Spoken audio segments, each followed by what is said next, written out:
Ini udah presentasi sejarah belum sih? Udah, tentang apa, Pin? Aku dapat tentang Roy-Royan. Oh, pas juga aku kemarin juga dapat materi itu sih tentang, tapi aku dapat bagiannya tuh latar belakangnya. Aduh, gimana ya, Nay? Bisa nggak kasih tahu aku apa aja nanti yang bakalan Boleh, dipresentasiin? boleh. Poin-poinnya ya. Iya. Jadi yang aku tahu tuh kayak Belanda culik Presiden Soekarno dan juga wakil presidennya Muhammad Hatta itu. Hmm. Lalu PBB atau Perserikatan Bangsa-Bangsa itu mengumumkan bahwa bangsa Indonesia dan Belanda harus menghentikan operasional kemiliterannya masing-masing. Terus tahu nggak ketua delegasi Indonesia pada saat itu siapa? Soekarno-Hatta ya, Nay? Salah. Jadi ketua delegasi Indonesia pada saat itu tuh Muhammad Roem, sedangkan Belanda itu diwakili oleh Herman van Rooijen. Oh, yang aku tahu sih tentang Roy-Royan itu dia itu sebelumnya ada perjanjian lain, Nay. Dia tuh ada perjanjian Linggarjati sama perjanjian lain sama perjanjian Grenville. Nah, tapi kayaknya waktu itu Belanda bikin masalah deh sama perjanjian Grenville, jadinya mereka buat perjanjian baru lagi yaitu perjanjian Grand-Royan. Dan setahu aku perjanjian Linggarjati itu pada tahun 1946. 16 Dan mungkin ya. kalau perjanjian Grenville tahu nggak, Nay, pada tahun berapa? Mungkin 1949 kali ya. 1948 gitu.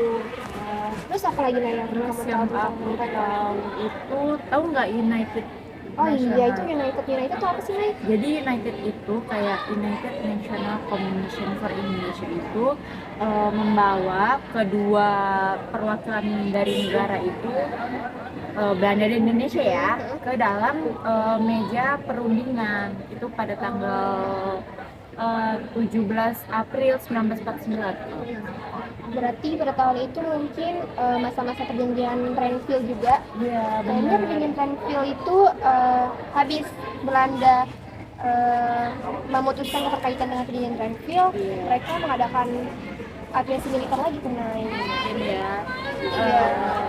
Mungkin itu aja yang dari aku. Mungkin ntar kamu pas presentasi bisa tambahin dari aku dan kamu jadi latar belakangnya. Aduh, ya Nay, semoga aku bisa ya doain Iya, ya minggu depan semangat aku ya, Elvina. udah presentasi ya. Bye, Nay. Dadah.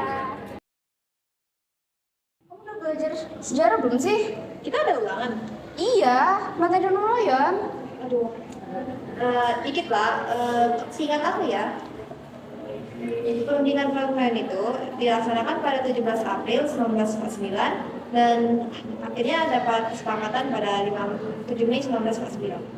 Nah, itu latar belakangnya gitu kan. Seingatku juga ada 2 poinnya nggak sih?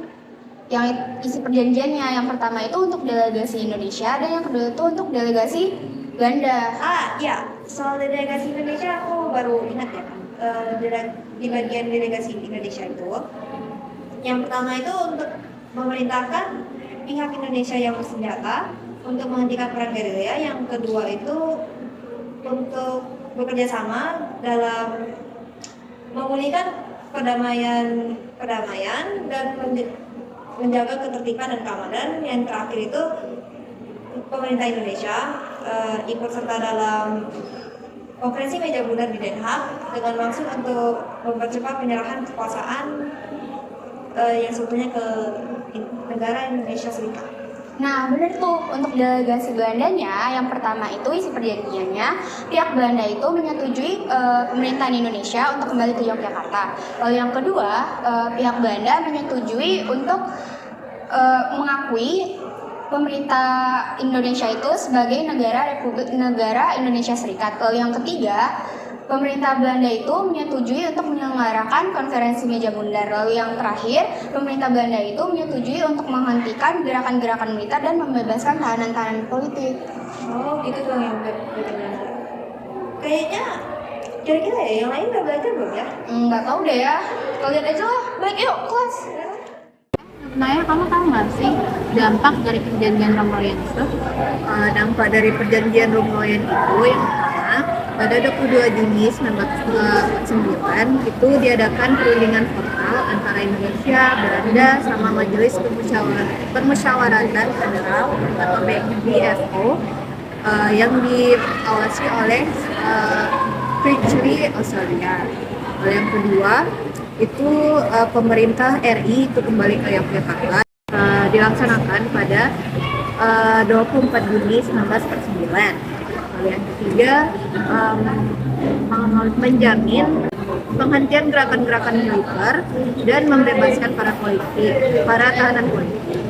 Lalu yang terakhir itu pemerintah RI kembali ke Yogyakarta dengan syarat semua TNI itu udah menguasai keadaan seluruhnya di daerah tersebut.